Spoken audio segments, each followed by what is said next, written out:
Ok, alors, très chers investisseurs, bonjour à toutes et à tous et bienvenue dans cette nouvelle vidéo. Aujourd'hui, on va faire un point bourse sur la valorisation des marchés actions. Donc, on va s'intéresser à la valorisation des marchés actions à l'international, aux États-Unis, puisque les marchés actions aux États-Unis sont la boussole des marchés actions mondiaux.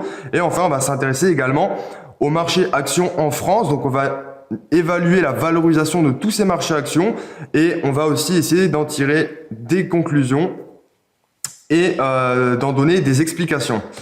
Donc c'est parti, on commence tout de suite. Donc au niveau des valorisations internationales, donc je précise une chose, tous les graphiques que je vais vous montrer dans cette vidéo sont tirés du site yardeni.com. C'est un site qui est très instructif. Vous avez des données à la fois macroéconomiques, microéconomiques, etc. Enfin bref, c'est un très bon site si vous voulez retrouver ce genre de graphique. Donc, au niveau des valorisations internationales des marchés actions, sur ce graphique, on peut voir les Price Earning Ratio, donc les PE ratios, les PER comme on dit en français, qui sont tout simplement des indicateurs de la cherté des marchés actions. Donc on peut voir les ratios PER à la fois de l'indice MSCI World. Donc MSCI, c'est un fournisseur, un grand fournisseur d'indices boursiers. Donc, le MSCI World, qui est en bleu et qui donne une indication de la cherté des marchés actions internationaux ici, donc partout au monde. Et on a également une courbe qui nous montre l'évolution du PER sur le marché actions US. Donc, qu'est-ce qu'on remarque? On remarque que globalement, ça fait plus de 15 années que le marché action aux États-Unis, globalement dans son ensemble, n'a pas été aussi cher au regard du PER. C'est-à-dire que, en moyenne, les actions cotées aux États-Unis se payent 22,9 fois les bénéfices, ce qui est considérable, puisque la dernière fois qu'on a connu des tels niveaux de valorisation, c'était lors de la bulle Internet des années 2000. En ce qui concerne le niveau de valorisation des marchés actions internationaux, on est à des niveaux de valorisation moindres, mais tout de même très élevés, puisqu'on a dépassé le point haut de 2007, juste avant, de 2008, au moment de la crise des subprimes. Donc, qu'est-ce qui explique, déjà, il faut comprendre une chose, qu'est-ce qui explique la remontée soudaine de la valorisation des marchés actions durant les 2-3 derniers mois? Alors, c'est relativement simple. Si on regardait bien ce qui se passe, vous comprenez que lors de la crise des subprimes, la valorisation des marchés est très vite remontée. Alors pourquoi? Pas parce que les marchés actions ont grimpé énormément pour retrouver leur point d'avant-crise, d'avant-crack, mais tout simplement parce que le ratio PER est calculé sur les estimations de bénéfices futurs des entreprises. Donc, je le rappelle, le PER, c'est tout simplement un ratio qui est équivalent au cours de l'action divisé par le bénéfice net par action. Si on extrapole, c'est la capitalisation boursière divisée par le résultat net. Et donc, ce qui explique une hausse significative de la valorisation des marchés au regard du PER, c'est tout simplement que les bénéfices futurs anticipés par les entreprises pour l'année 2020 sont en forte baisse par rapport aux années précédentes. Et donc, nécessairement, à cours boursier égal, un bénéfice net par action qui diminue, ça entraîne une hausse du PER. Donc là, les marchés ont repris énormément de vigueur et sont vite remontés. Et en plus de ça, on a des bénéfices futurs anticipés pour l'année 2020 qui sont en forte baisse, en baisse significative par rapport à l'année précédente. Autrement dit, ça se traduit par quoi? Ça se traduit par des ratios PER très élevés. Je le rappelle, PER, c'est au numérateur le cours boursier, au dénominateur le bénéfice net par action. Lorsqu'on a un cours boursier qui remonte et un bénéfice net par action qui diminue, on a un PER qui augmente et donc on a une valorisation qui augmente. Donc comme on va le voir en fin de vidéo, le PER n'est pas le seul outil de valorisation des marchés, mais c'est l'incontournable, je dirais.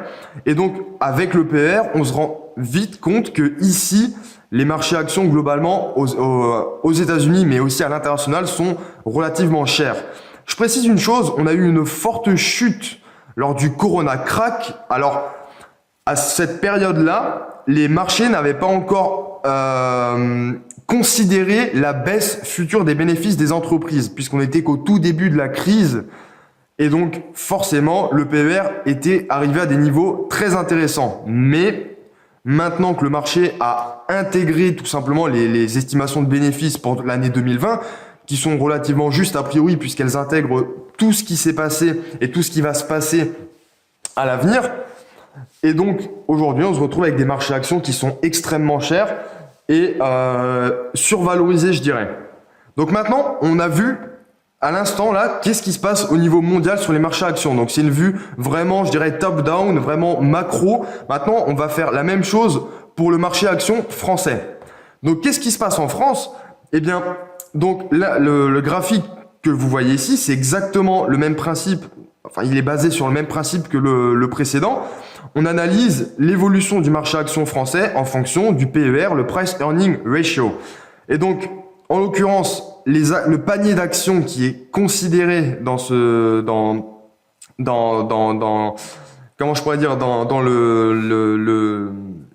l'élaboration de cette courbe, c'est pas le CAC 40, c'est pas le SBF 120, c'est pas les grands indices boursiers français, c'est tout simplement l'indice MSCI France. Autrement dit, MSCI, j'ai déjà dit, c'est un grand fournisseur d'indices, c'est grosso modo quelque chose de très représentatif du marché action français dans son ensemble.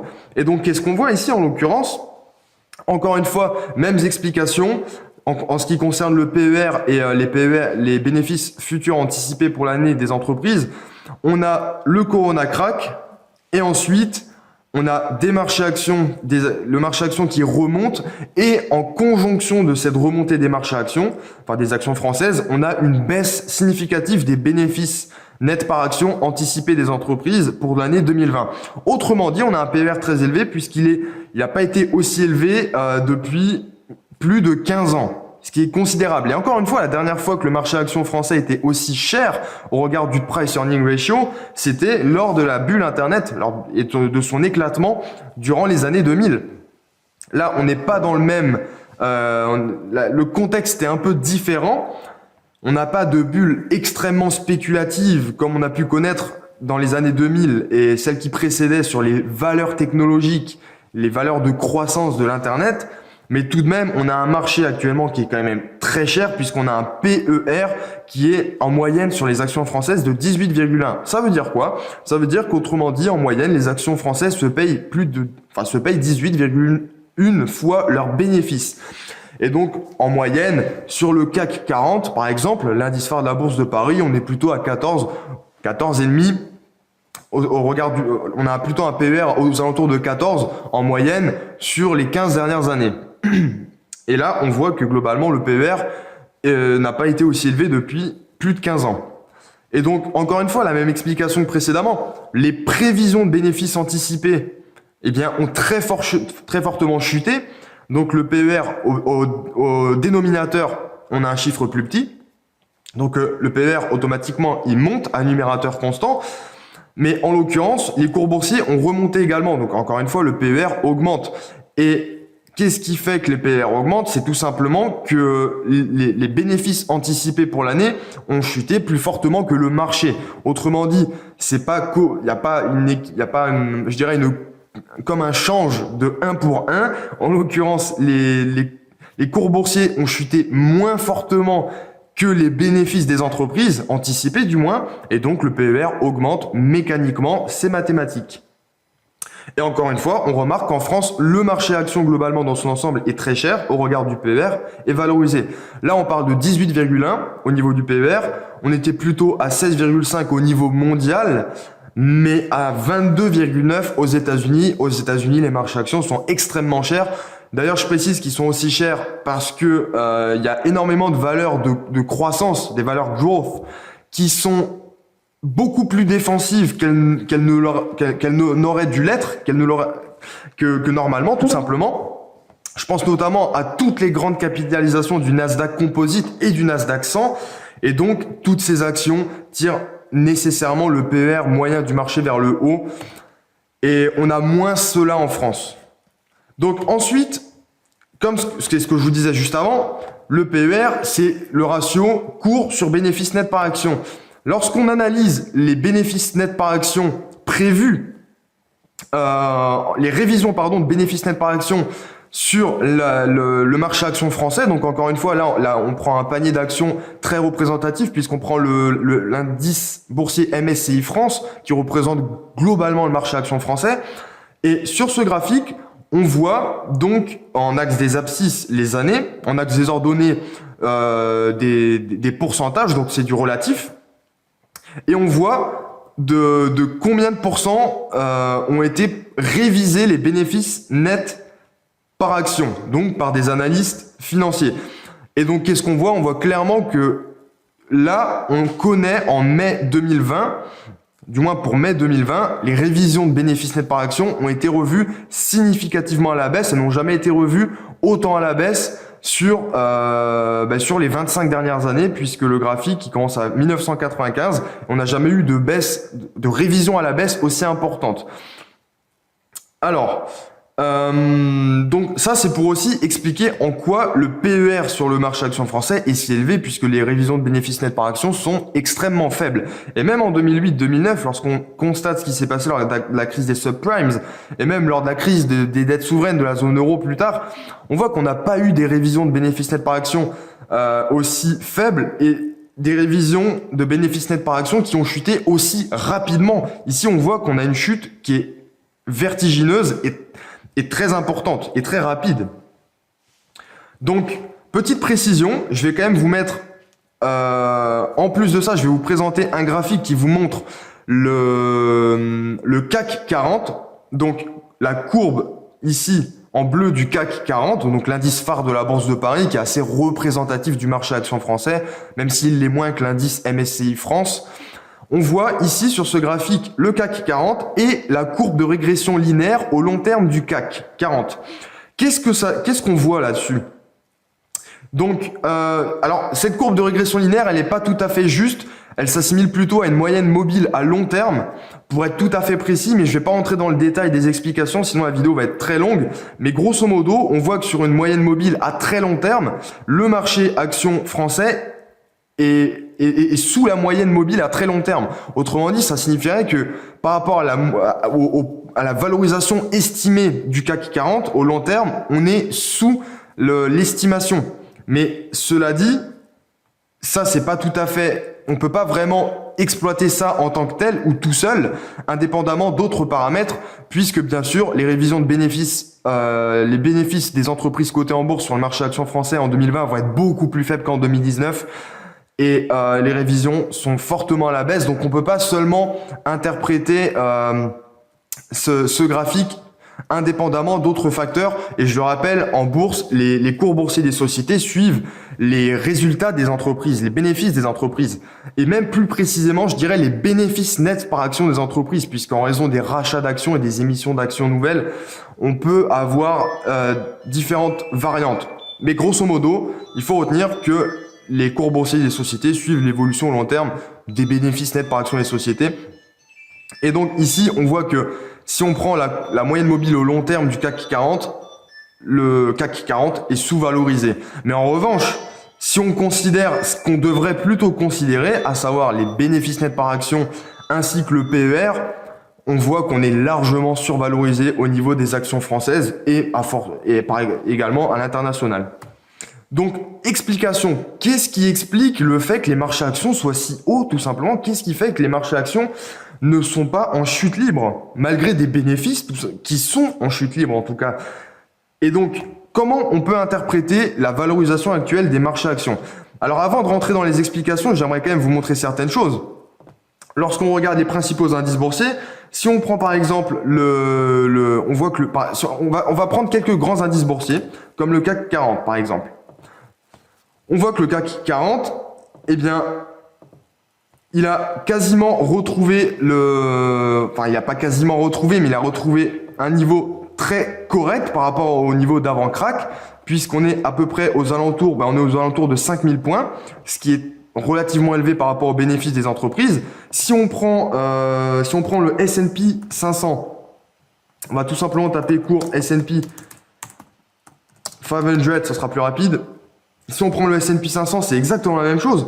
On voit qu'on a quasiment retrouvé le niveau d'avant crack, malgré des bénéfices qui sont en chute libre. Et un exemple encore plus frappant, si on prend le Nasdaq 100, je précise si ça vous intéresse que personnellement, je suis investi via des ETF capitalisants sur le Nasdaq 100. Si on prend le Nasdaq 100, c'est encore plus frappant puisque le Nasdaq 100 a atteint un record et valorisé plus à une cotation boursière supérieure à celle d'avant crise.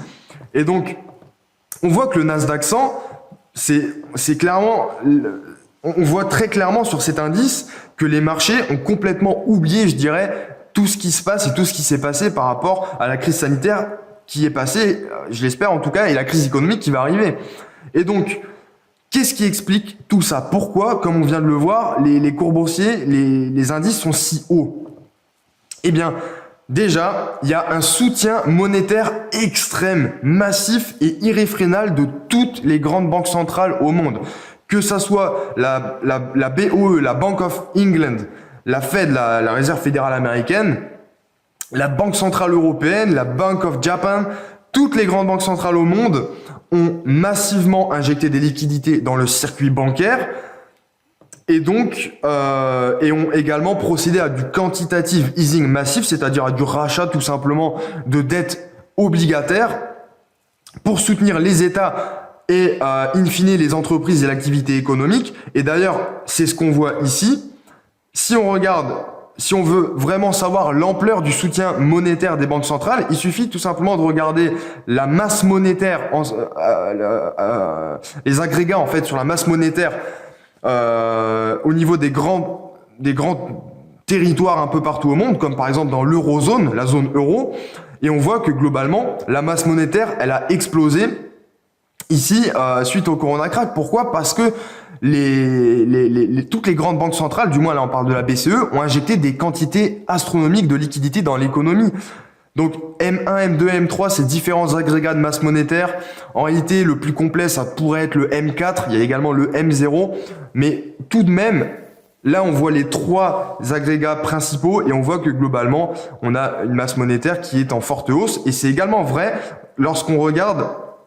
Si on regarde en 2008, on voit que la masse monétaire M1, alors je vais pas entrer dans le détail, mais la masse monétaire, suivez celle qui est en bleu du moins, elle a fortement explosé suite à la crise des subprimes par soutien massif de la Banque centrale européenne. Et c'est pareil, c'est exactement ce qui se passe maintenant. Maintenant, si on regarde, il y a quelque chose d'autre de très important, très intéressant à noter. En général, lorsque la masse monétaire augmente par injection massive de liquidités dans l'économie de la part des banques centrales, on a également, les banques centrales ont différents leviers pour soutenir l'économie. Et les banques centrales procèdent notamment à ce qu'on appelle du QE, du quantitative easing. C'est ce qu'on appelle de l'assouplissement quantitatif. C'est du rachat massif de dettes obligataires d'État pour soutenir tout simplement les États et l'activité économique. Et tout ça, ça vient alourdir le bilan des banques centrales, bilan qui, pour la BCE et la Fed, est déjà très gros. Et qu'est-ce qu'on voit? On voit que globalement sur ce graphique, alors on voit l'évolution j'allais dire liabilities, mais les assets, c'est les actifs. Eh bien, si on regarde du côté des actifs du bilan des grandes banques centrales, ici on a la Fed, la Banque centrale européenne et la Bank of Japan, la Banque centrale du Japon.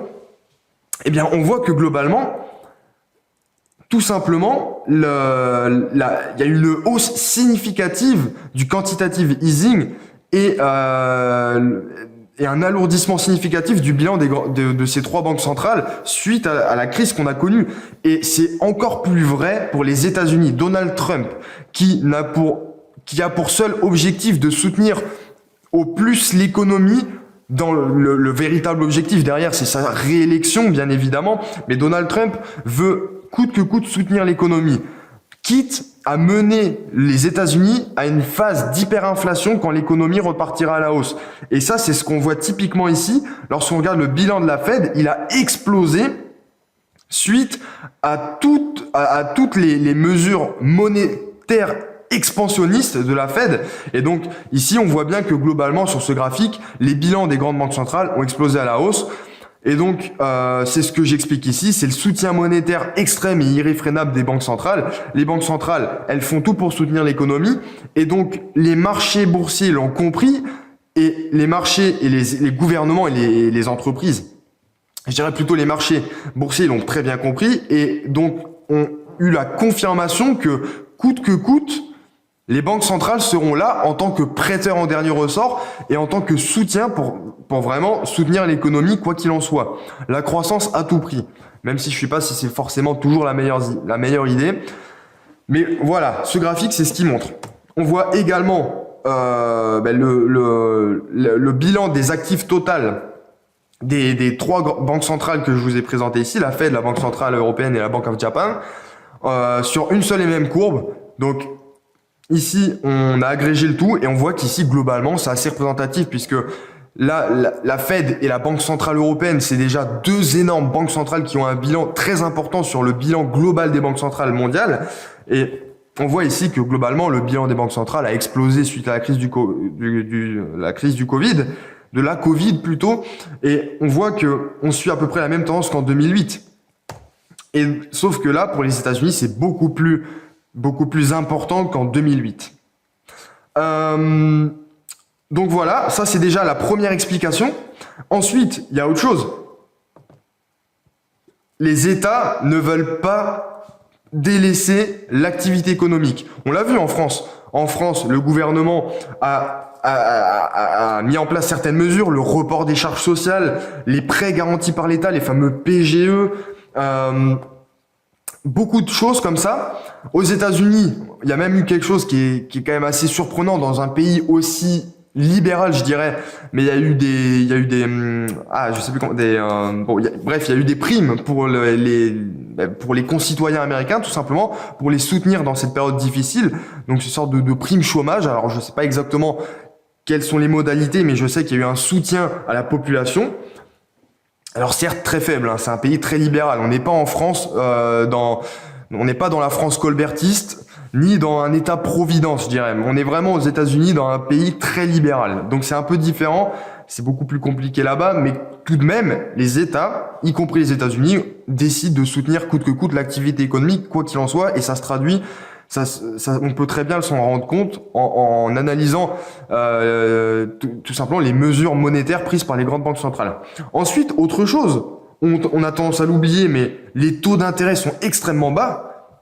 Ils ont jamais été aussi bas. Et encore une fois, on a vu qu'on pouvait aller encore plus loin dans la baisse des taux, même dans la diminution de taux déjà négatifs. Et donc, qu'est-ce que ça veut dire ça?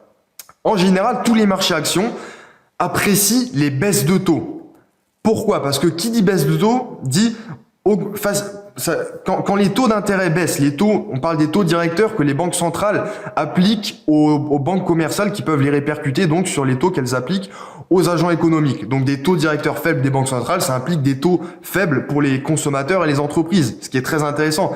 Lorsque les taux d'intérêt sont bas, les entreprises peuvent s'endetter à coût faible, le coût de la dette est très faible, et c'est même très intéressant de s'endetter maintenant, puisque avec le soutien massif qu'on a pu voir des banques centrales, on peut s'attendre à une phase d'inflation un peu plus forte que prévu peut-être dans les années à venir si la croissance économique repart fortement. Et donc forcément, si vous vous endettez à taux fixe, à taux très faible et que l'inflation vient grignoter tout simplement la valeur de la monnaie, vous vous endettez avec des euros et vous remboursez avec des francs français, je dirais, pour caricaturer les choses au bout de 20 ans. Donc, les taux d'intérêt très faibles sont bons pour les marchés actions parce que il y a deux effets, il y a un double effet qui se coule. À la fois, des taux d'intérêt faibles, ça permet aux ménages d'avoir accès au crédit à la consommation plus facilement puisque les taux sont plus faibles. Même si je précise une chose, petite parenthèse, je recommanderais jamais à personne de faire des crédits à la consommation puisqu'on s'endette à des taux quand même relativement élevés pour acheter des biens qui se déprécient comme des voitures, des choses comme ça. Évidemment, si c'est des crédits immobiliers ou ce genre de choses pour acheter des actifs qui se valorisent, il n'y a pas de problème. Parenthèse fermée. Et autre chose, lorsque les taux sont très faibles, les entreprises peuvent s'endetter à coût très faible pour pouvoir financer leurs projets de développement et leurs investissements.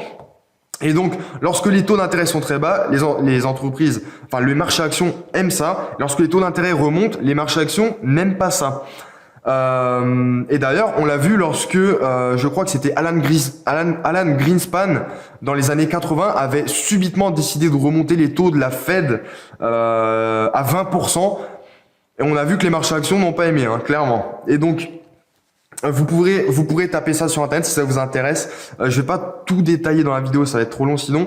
Et donc, globalement, on voit que les taux d'intérêt extrêmement bas continueront d'être bas et les banques centrales n'ont aucun moyen de remonter leurs taux. Parce que si les taux remontent, les dettes souveraines vont exploser, sachant qu'elles vont déjà exploser, puisque les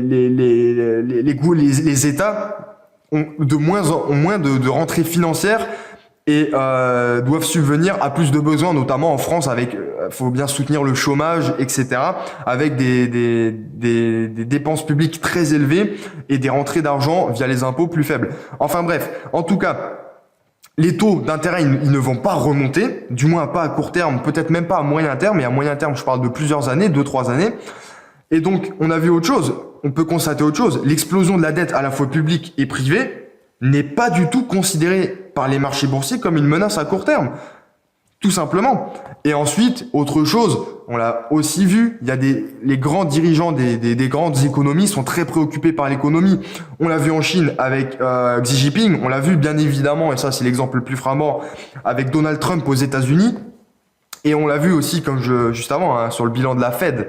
Et donc, voilà, tous ces éléments font que les marchés actions ont repris des couleurs, je dirais, et sont de nouveau repartis à la hausse, malgré, on pourrait penser que c'est irrationnel. C'est difficile à le dire, c'est pas toujours facile de battre le marché qui intègre toujours toute l'information continue, mais c'est aussi ce qui fait qu'on a des PER aussi élevés, que les marchés actions sont valorisés aussi cher, malgré des bénéfices qui sont en chute libre.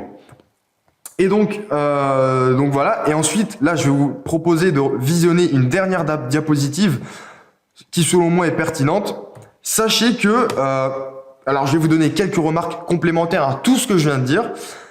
Sachez que le PER, dont j'ai parlé durant toute cette vidéo lorsque j'ai expliqué la valorisation des marchés actions internationaux, sachez que le PER, c'est l'un des moyens de valoriser une action ou, par extrapolation, un marché action.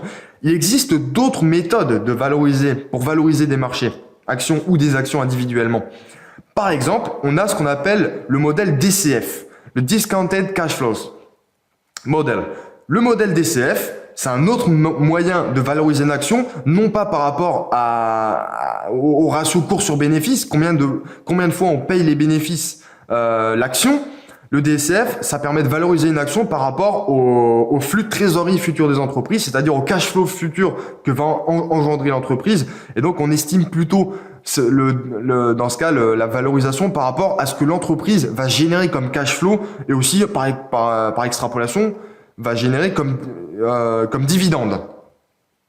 Donc, par exemple, si vous investissez dans l'immobilier, le modèle DCF, il consisterait à estimer la valeur de votre bien en locatif, en l'occurrence, par rapport au loyer, à tous les loyers futurs que vous allez toucher, en comprenant les indexations et les revalorisations de loyers, etc. Le PER, c'est un moyen, le DCF, c'en est un autre, et il y a également tout simplement un ratio très simple, qui est le ratio cours sur bénéfice. Quelle est la capitalisation boursière de l'entreprise par rapport à sa valeur nette comptable? Je dis bien nette comptable parce que vaut mieux analyser la valeur d'une entreprise par rapport à ses actifs, mais nette de dette. Ça paraît plus logique parce que dans ce cas, si l'entreprise doit être liquidée, on peut voir combien on peut récupérer. Alors que s'il y a les dettes, évidemment, il faut intégrer les dettes. Donc, il y a aussi le ratio qu'on appelle cours sur actif net, cours divisé par BVPS, Book Value Per Share. Donc, c'est tout simplement la capitalisation boursière divisée par la valeur nette comptable de l'entreprise. C'est plutôt un indicateur, un moyen de valorisation qui est utilisé dans les stratégies d'investissement value, quand on achète des actions value, fortement décotées. C'est par exemple le modèle cours sur actif net, c'est-à-dire combien vaut l'entreprise par rapport à la valeur de marché de l'entreprise, sa capitalisation par rapport à sa valeur comptable. C'est par exemple combien vous allez acheter un bien immobilier par rapport à la valeur réelle du bien immobilier. Alors que le DCF, c'est combien vaut le bien immobilier par rapport à tous les loyers que je vais toucher plus tard. Et donc, actuellement, il est difficile de valoriser les actions au regard des flux de bénéfices futurs. C'est évident, tous les grands analystes le disent, c'est très difficile d'exploiter le modèle DCF parce qu'on a des doutes énormes sur les bénéfices futurs des entreprises.